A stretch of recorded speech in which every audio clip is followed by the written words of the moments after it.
Revolutionary talk for revolutionary times. Promoting peace, liberty, and prosperity around the clock. LibertyTalk.fm.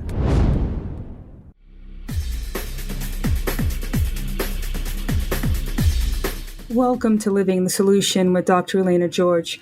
Today I have an exciting show on, one I'm very much looking forward to. I think this last 9 months or so has been challenging for everybody, emotionally, physically. And for those of us who have pets in our homes, we're blessed because these are little creatures that, they're part of our family. They give us just unconditional love. And I'm sure I would have had a harder time getting through everything that we've dealt with without my pet. And at one point, I think we were told that we needed to not have our pets because they might transmit COVID. And I think that meme stopped very quickly because there was a huge pushback from people who have pets who are like not going to have it. And today I have a really an important show and an interesting guest, Miss Ginny Branden. And she is the founder of Soul Pet Connections.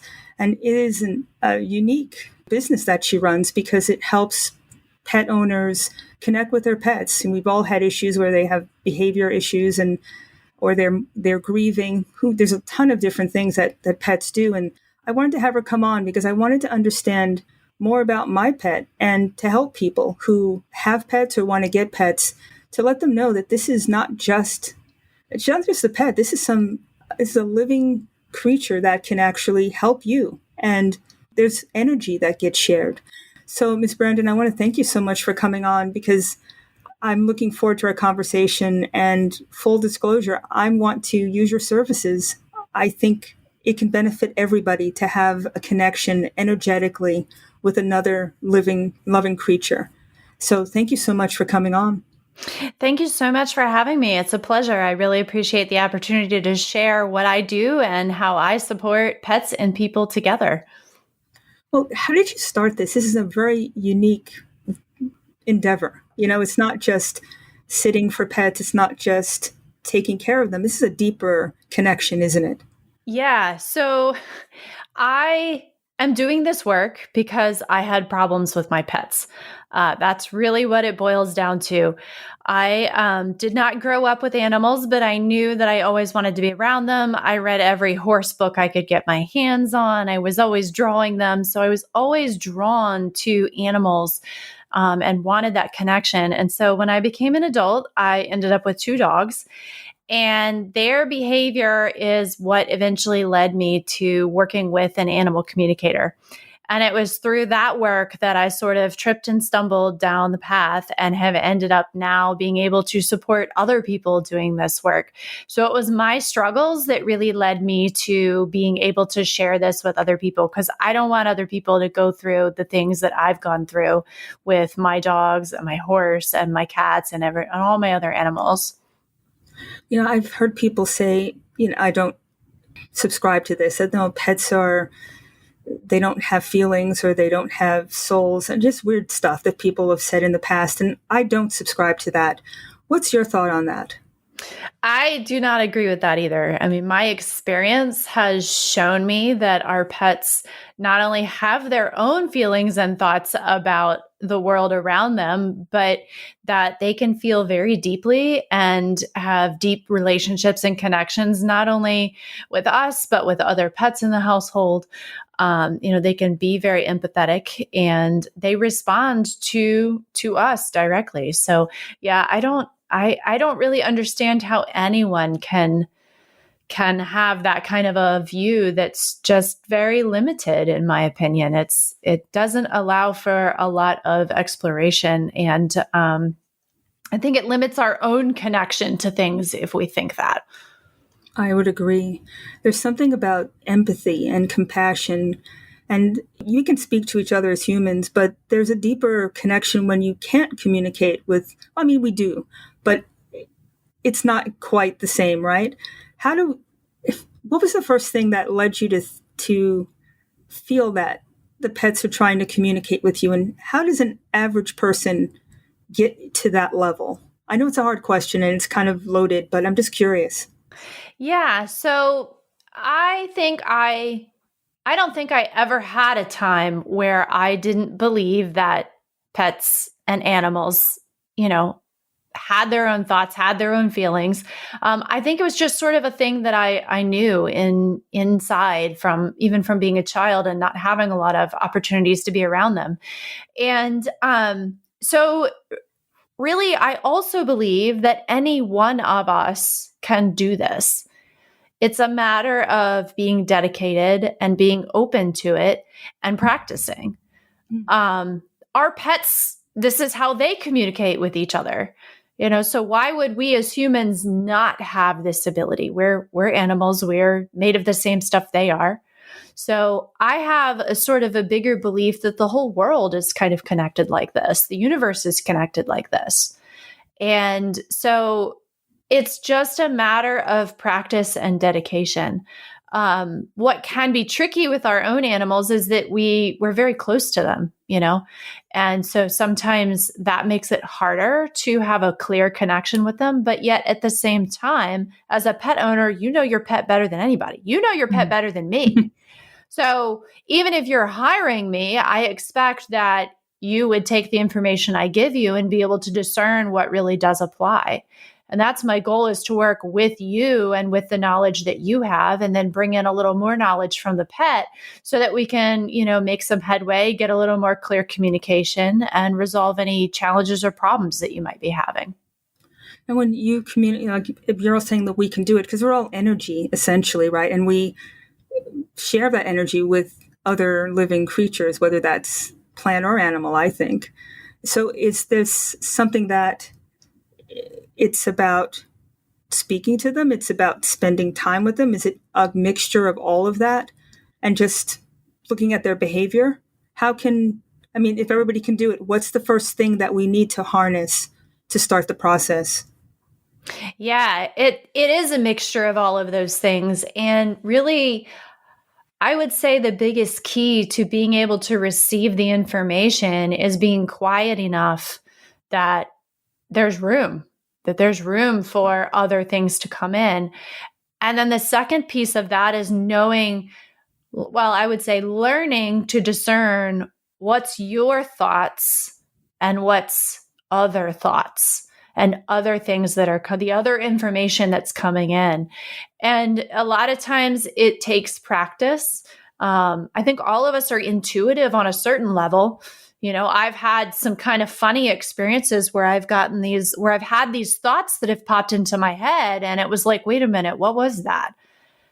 And it's different than my everyday run-of-the-mill brain chatter. And so it's learning to discern what is your normal brain chatter versus what is something else. And that something else, that can be, information, intuitive information, but it could be information from pets or animals around you. It could be information from all sorts of different sources. So it's a matter of learning the difference so that you can start discerning what's coming in. I don't think we, as a society, spend a lot of time with introspection and quiet time. There's always something pulling at us, the cell phone, the text, the TV. And I think that's a really wonderful way to put it. Have space to connect with yourself. Because if you can't connect with yourself, I would think that you can't connect with your pet either. Yeah, you're very right. If you don't make room for something else and you don't know yourself well enough in the first place, then it will be very hard. It will be very challenging. But we have a tendency, like you said, you were pulled in so many different directions constantly. There's constant input from external sources, that's bombarding us all the time. Our phones are going off. There's, TVs are on, radios are on, there's lights, like everything is always flashing in our faces, and we have to consciously choose something different now. But our pets are always present. They're always in the moment. And that's kind of a beautiful thing, that we can use their support to bring us back to this moment, not pulled away by the phone or the TV or whatever, and, really be present with them. That's one of the biggest gifts they give us, is just reminding us, pulling us back to now. It's not the future. It's not the past. It's not somewhere else. It's right now. What's here in front of us? That's a great way to stop, because I think that's what we all need. I think we'd be less fearful, less emotionally just driven by things that that are outside of us if we could just be in the moment. On that note, let's take our first break. You're living in the solution. Welcome back to Living the Solution. We're speaking with Miss Ginny Branden, and she is the owner of Soul Pet Connections. And you can go to their website, soulpetconnections.com, or their Facebook page at Soul Pet Connections. And she's a coach, and she's also just a really intuitive human. And I think that's what you just distill down what we all need to, I think, aspire to. It's not your job. It's not your skin color. It's not all these things that are foisted on you that people say make you you. It's your ability to look within, I think. And that's the one thing I find with my pet and all the pets that I've had. It's just when you're spending that time with them, you're not anywhere else. You're not engaging in other mental activities. You're just enjoying the moment. And if you don't have moments where you feel good about yourself and your environment, how do you survive, in my opinion? Because it's just so negative, especially these last few months. You need some respite. And I've always found my pets to be that way. Even when I'm sick, they come, they just give you love. It's just an amazing, energetic, positive experience. Yeah, I know that has always been my desire in having pets, and I would say that's most people's goal. I mean, let's not even kid. Pets are a lot of work. It's a whole nother extra layer of things to do and be responsible for. So why do we sign up for that? What's the reason that we would go out of our way to make more work for ourselves? And I think it's the connection. That's what I appreciate about my pets is they want to be with me. And, part of why I do the work that I do is I had struggles with my dogs where they were fighting. And through the work of an animal communicator who became a mentor of mine and through the work of a number of other mentors of mine, I realized that it was my own anxiety and my own disconnection from the moment that was part of why my dogs were fighting. So I was influencing their behavior because my stress was stressing them out. They cared. That was what it was, is they really cared about me and they were trying to support me, but they're dogs. So they were trying to support me in the only way that they understood how. And, that's why I do the work I do, is because I want people to have easy relationships with their pets and I want them to be happy. And sometimes when we're stressed out, we don't even know it, I think. I think most of us function on a level where we have a certain amount of anxiety and a certain amount of stress that's constant. Mm-hmm. And so learning to work with that and be real about it. My pets have always led me back to being a better human and dealing with my own baggage better.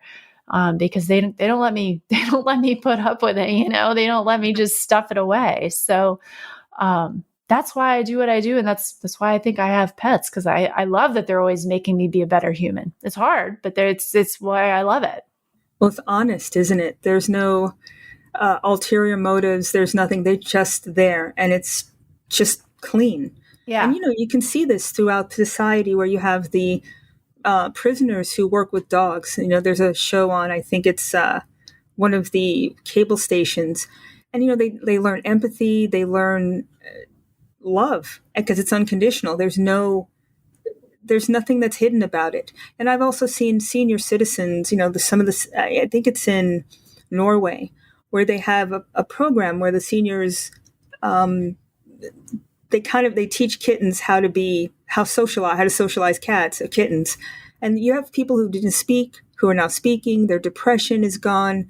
I mean, all these positive things that it's just pure, just sharing positivity and getting love back unconditionally. I think it would just cut out so much negativity in our society if we could have that level of empathy. And I think pet owners, for the most part, we're blessed that we get to do that. And people who don't like pets or don't want them or are afraid of them, they're just missing out, in my opinion. Yeah, I absolutely agree with you. And I think you said it, that the pets, there's an honesty there. Like there's an absolute purity and honesty of how they're feeling. and how they're showing up in the world. And, when, like you said, like working with the inmates, the dogs are inadvertently teaching them skills that they were lacking. And when the inmate gets it right, the dog is immediately going to respond. They're immediately going to give them that unconditional love. There's no holdout. There's no story about, well, yesterday you didn't do it perfect, so today I'm not going to cooperate as much. They instantly shift when we get it right. And that was the thing I saw with my dogs, is the fighting stopped when I started getting myself right. And so their support and feedback it's instant and it's huge. And then you're rewarded with more love and more joy and more fun. And, that's what my goal is. That's where I want to be, right? I want to be having fun.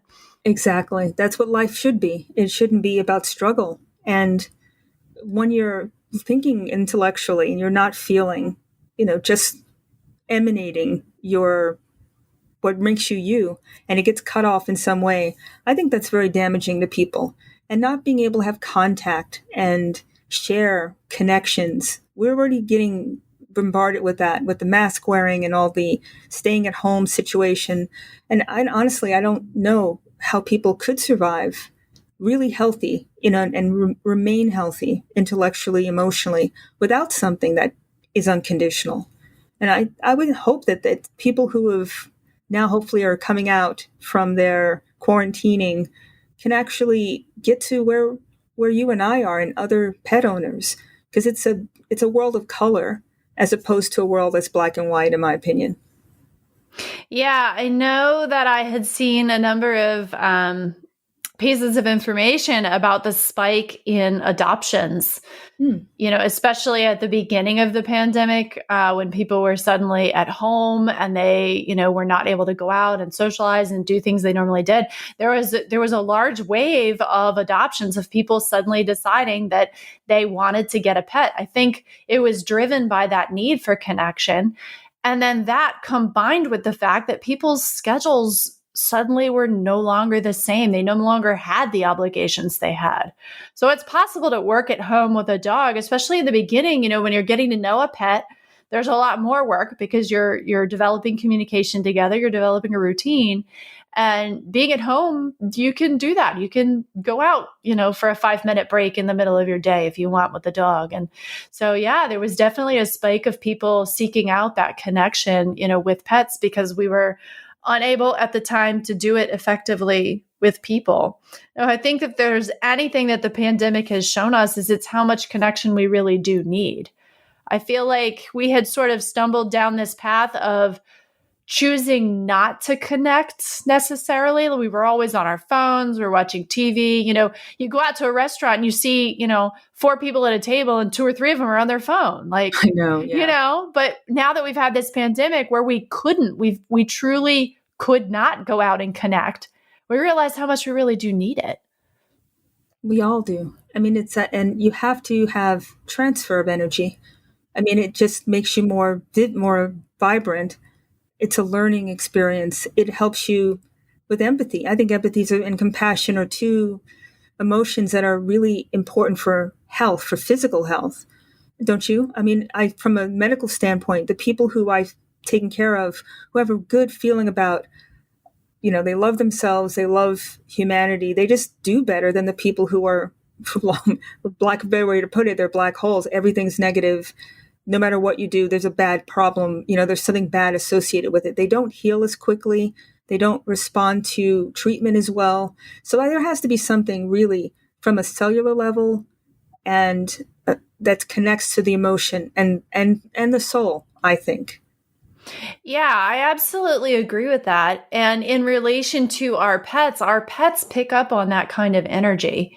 Not that means that we should sugarcoat everything, because sometimes things are bad, I mean, being forced to stay at home and not see family members and other people, that sucks. Like, there's no 2 ways around it. But that being said, if we get stuck in the wallowing in that and we don't look for other ways to do things that are valuable to us, like Zoom family Thanksgiving calls or, other ways to connect with each other, then, yeah, you're going to sink down in a hole. Mm-hmm. And our pets can get drugged down in those holes with us. I mean, we are our whole world to our pets. Like, they don't have anything else. They can't take a vacation from us. They can't, they don't get the choice. I mean, if we leave for work, that's nice. They get a break, but they're still in our house with our stuff and our energy is still there. And so when we go through stressful situations, they're sitting in that energy with us.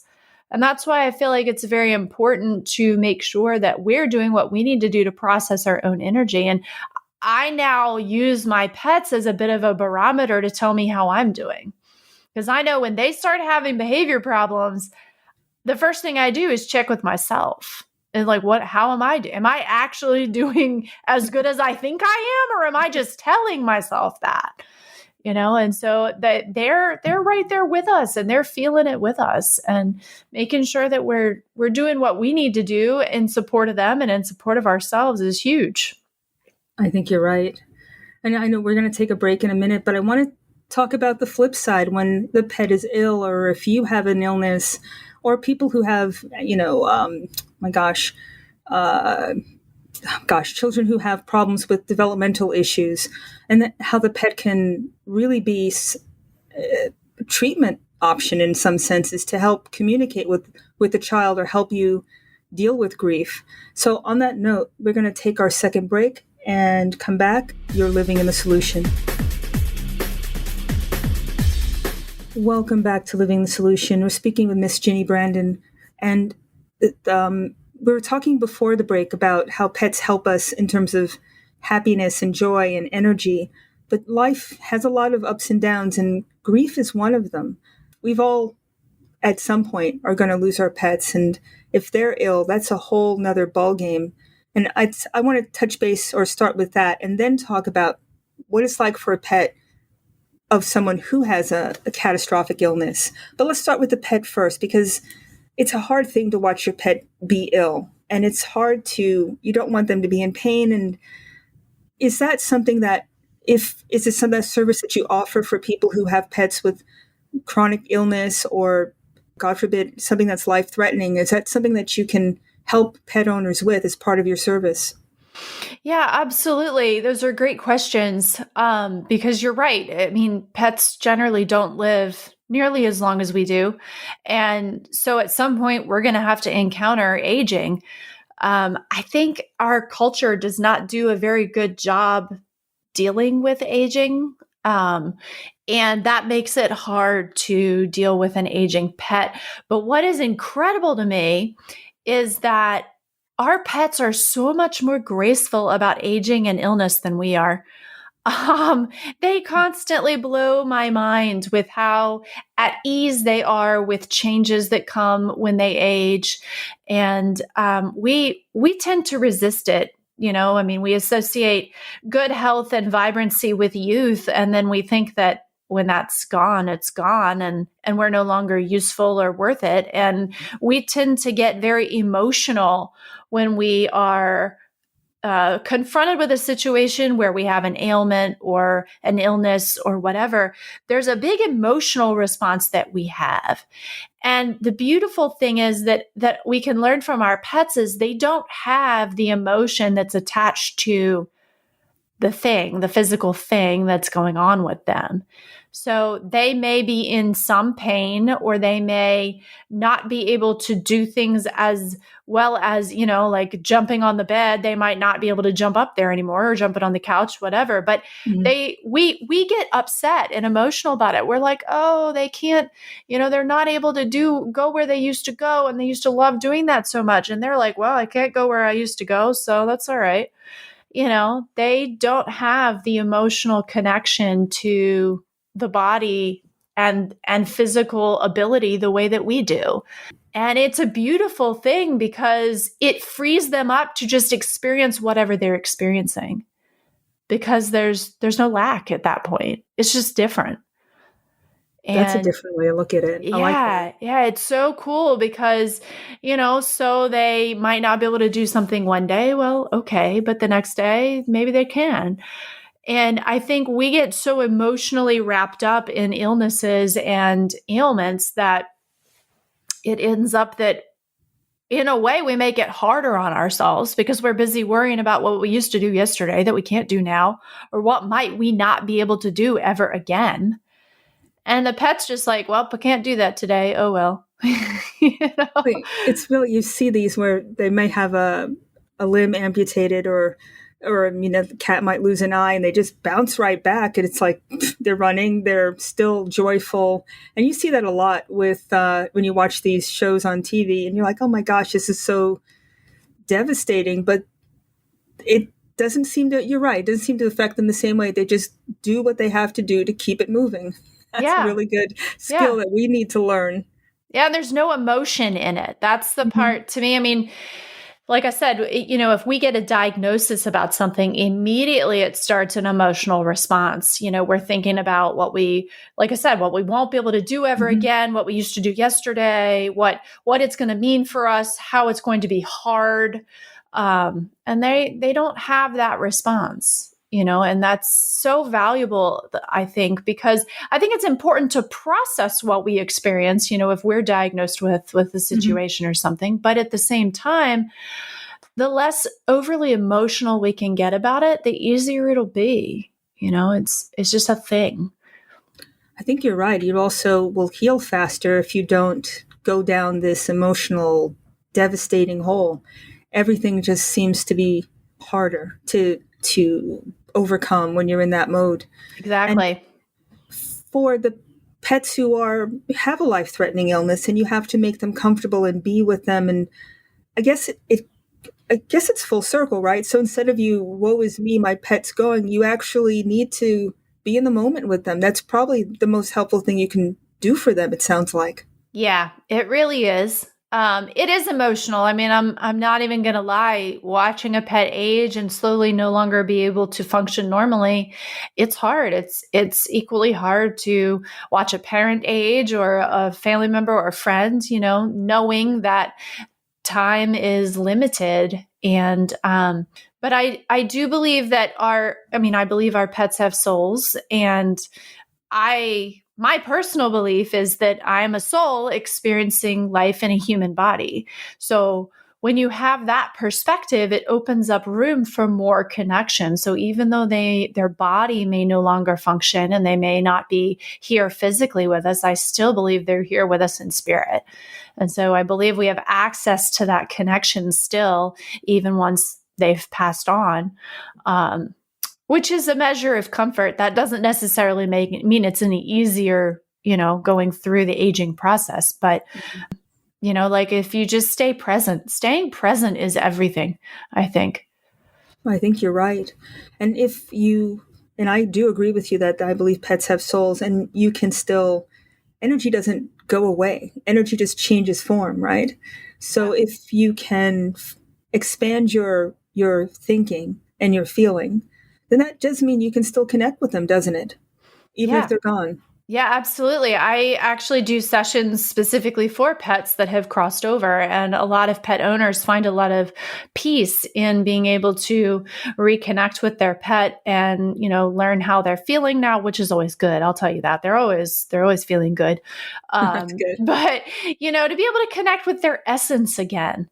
To just feel that. And, there's a lot of stories and I experienced this a lot right after my first dog passed away, that I would swear I saw him out of the corner of my eye in the house, or I would it would feel like he was there, and I would turn around and he's of course not. And I believe those experiences are not just our imagination. I believe that that's our pet sort of saying, hey, my soul is still here. I'm still connected with you. Like you said, energy doesn't go away. It's still there. So, those kinds of experiences, I believe are very real. And it's a good way to be able to reconnect with, a pet that's no longer here in the physical. You made me think for a second. I think it's probably the flip side, when you have a loved one, human, that's in that extreme situation where they're passing, their life is going to be shortened, and the pet actually, I would think, allows them to be in the moment and present as well. Do you think that also occurs? Instead of it being catastrophic emotionally, having a pet with you to connect and help you, be present so that you're able to, with grace, because we're all going to meet this at some point, with grace, go to the next level or go elsewhere. Do you think that also happens?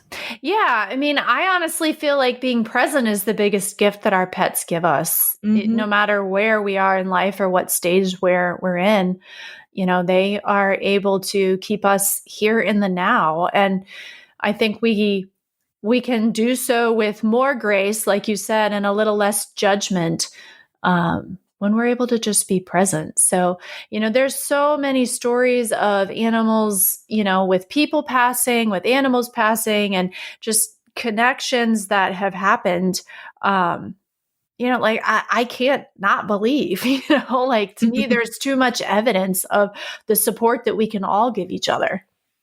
I would agree with that, definitely. I know that I could put it a different way, but you can actually have people call in and you don't have to be with you physically in your location to do that, right? This can be anywhere in the country, right? Oh, yeah, correct. I've actually talked with animals in New Zealand and South Africa. And I think I had a client in Ireland, and I'm US based. So all of my work is intuitive. And it's kind of funny that you say that, because honestly, it's easier to do it when they're not with me, because then there's not a distraction factor. When I'm present with a pet in person, they're, they want to meet me, they want to touch me, they want to like love-ins and everything. And I need to be able to get into a very neutral space and a very, mentally be in an open space. So it can be challenging when they're distracting me, but it's all intuitive for me. So I get pictures, I get feelings. Sometimes I get words. The pictures and the feelings are generally what I use the most. And then I take that and I can translate it into something that means something to you and I. Pets are not language-based beings. Many of them understand lots of words, like let's go for a walk or a bath or, car ride, a lot of them understand those words, but they're not language-based internally. And so I have to kind of take something that is feeling-based and visual-based and turn it into words that mean something to the owner, which can sometimes be tricky because their emotions are they tend to function on a very subtle level. So it'll be like, I'll get a feeling, and it'll be like English is terribly limited, quite frankly, when it comes to things. And I'll have to sort of combine like, well, it's a little of this and a little of that and some of this. And, that's how the pet's feeling. So it can be tricky, but that's everything comes through a mental connection with the pet. So it can be anywhere. That sounds awesome. On that note, let's take our final break and come back. You're living in the solution. Welcome back to Living the Solution. We're speaking with Miss Ginny Branden, and she is the owner of soulpetconnections.com. Again, they have a Facebook page. Do you also have an account on Twitter or any other of these social media platforms? So that's a great question. Currently, I am also on Instagram, although I am not always as present there as I would like to be. But in addition to the Facebook page, I also have a Facebook group where people can come and join, and then we share all sorts of information. Sometimes I do Q&As, and it's just a great way for me to connect with people and to share what I do and, spread a little more information. That's awesome. And I don't know, I just have a curiosity about kids with any kind of behavioral issues. Do you have any kind of ability for them to come, or someplace that you can have pets go and they can get the benefit, I should say, of, if they don't have a pet themselves, of you coaching or having pets that can work with them? I don't right now necessarily have anywhere to work in person. I was just about to start doing in-person work when the pandemic hit last spring. So that was rather disappointing. But I think that there is an equal amount of value in learning in this sort of digital world. So that's kind of what I'm moving into at this point. So you don't have to have a pet to join my group or, to come listen to me talk or anything like that. You don't need a pet. All I would want for you to do is love animals, like that's all that I really require. And I think there's a lot that we can learn and benefit from, even if we don't have pets, just because the animals have so much to teach us in terms of just being better humans, being better beings for each other and for the world. So it's certainly not a requirement. Just loving animals is really all that is needed. But this coming week, we're actually going to be I'm doing an event in my group where we're going to work through a challenge. So if you're struggling with something with your pets or with your kids and your pets, or, multiple pet household, or even just one pet, all my problems started with one dog. So, whatever's going on, we're going to kind of work through a challenge, as a group collectively. I think there's a lot of benefit in a group environment for being able to help everyone. Like you said, energy isn't ever destroyed. And when you have a collective energy, it's more powerful that way. So we're going to be I'll have a live video every day, and then some prompts and things to work through to help get past whatever the challenge is that you're working on. So yeah, I think kids can learn a lot from pets. I feel like it's valuable, to have pets in a family when you have children. Again, it's another layer of work. So, my mom did not allow us to have pets, partly because she was allergic to fur, and partly because she always complained that we probably wouldn't take care of them. And she was probably right.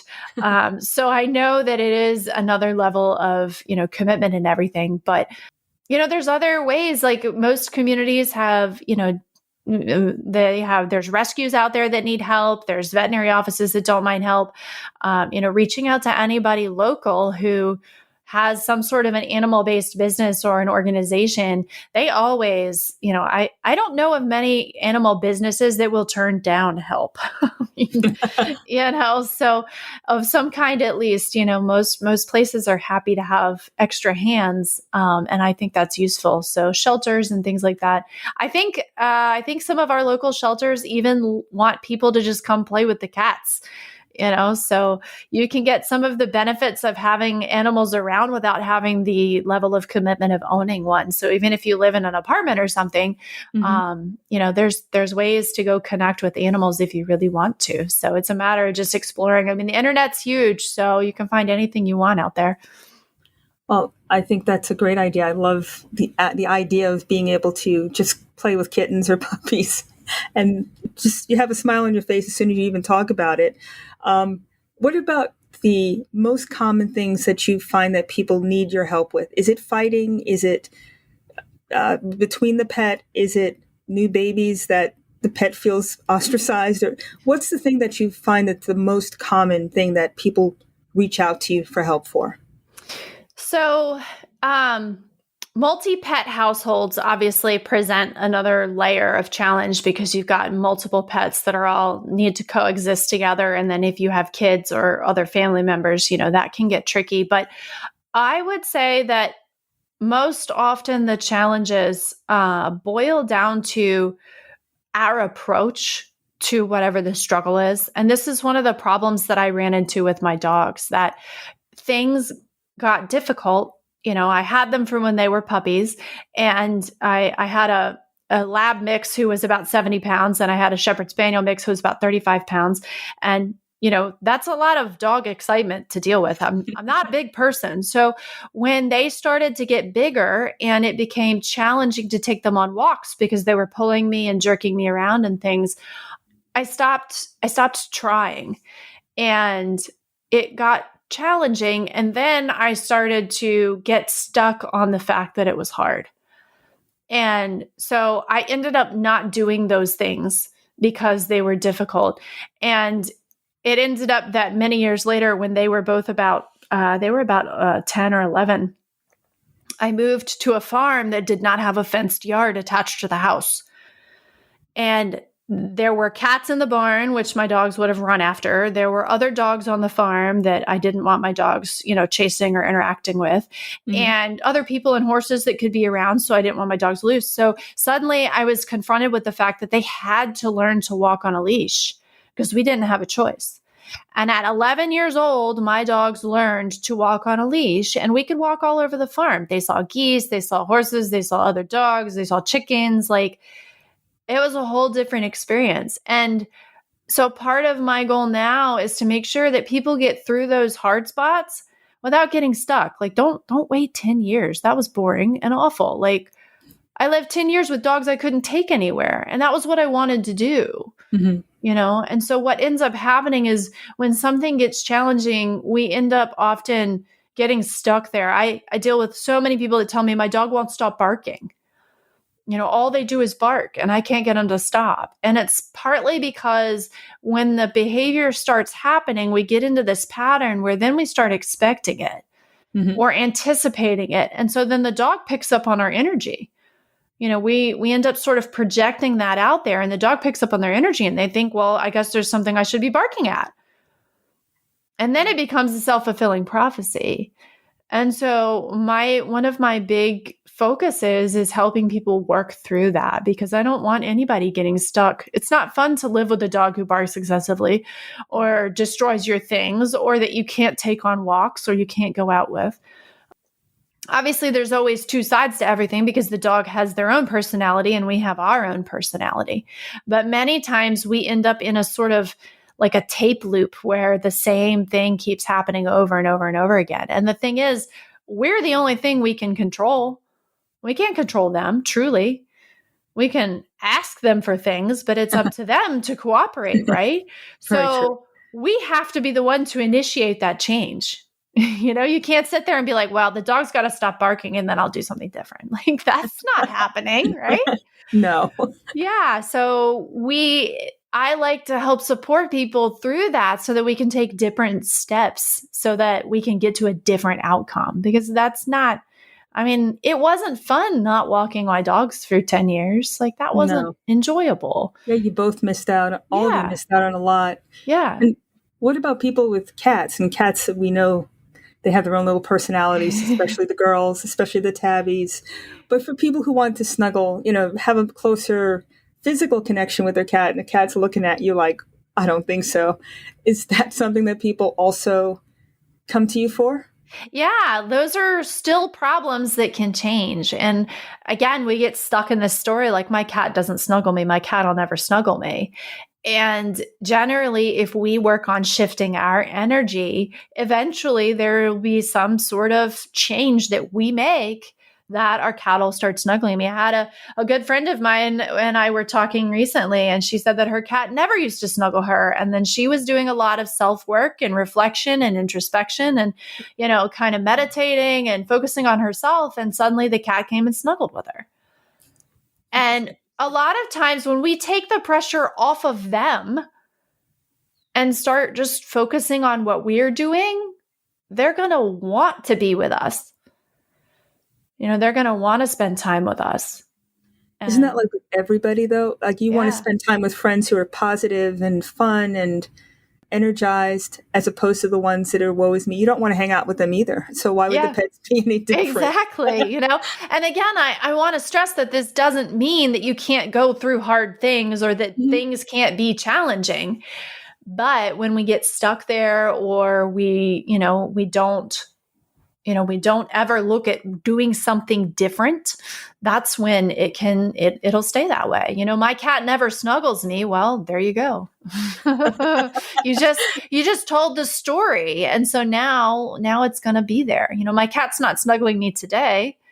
And it's funny. I have two cats, they're siblings, and they go through periods of time where one of them will snuggle me a lot and the other one won't. And then they'll switch. And it's like, I never know who's going to be there. And sometimes it gets to the point where I'm like, you just need to give me some room. I need space now, It's never boring. Yeah. My cat was snuggling me. I was working on the couch on my computer, and every time I moved, my lap or whatever, he's like, gets startled. I'm like, well, if you weren't like jammed under me, you wouldn't be scared every time I move, So, like sometimes the almost the reverse psychology in a way has an effect because it frees up room for the something else to happen. So yeah, cats can be tricky, but they are, it's very possible. I think the thing I find with cats is they're very opinionated. And if you don't respect that opinion, then you're going to end up butting heads with them because they're going to have a thought on how things should be or what the way they want it. And sometimes you have to come to an agreement. You have to meet in the middle. But yeah, you've got to at least respect and listen to their opinion. I can vouch for that. Definitely. Time goes so quickly. I really enjoyed our conversation. I want people to know, please tell us how they can sign up for the Pet Problems to Peace Challenge. And it's going from February 1st to February 5th, correct? Yes. Yeah. So I will drop a link for you to make sure that everyone can have access to that. You can sign up through the link, or you can go to my Facebook group, which is, Facebook groups, Soul Pet Connections. And you can also join the group and then sign up through there. Awesome. I want to thank you so much for coming on today. I really had a blast, and I'm looking forward to my conversation with you about my pets. I think people should also go to your website because they can subscribe to your newsletter, correct? Yes. Yeah, that's soulpetconnections.com. Look, thank you so much, Ginny. I look forward to having you back anytime you want, and I look forward to speaking with you further. Great. This has been a pleasure. Thank you so much for having me on. It's a pleasure. And thank you, everybody, for living in the solution.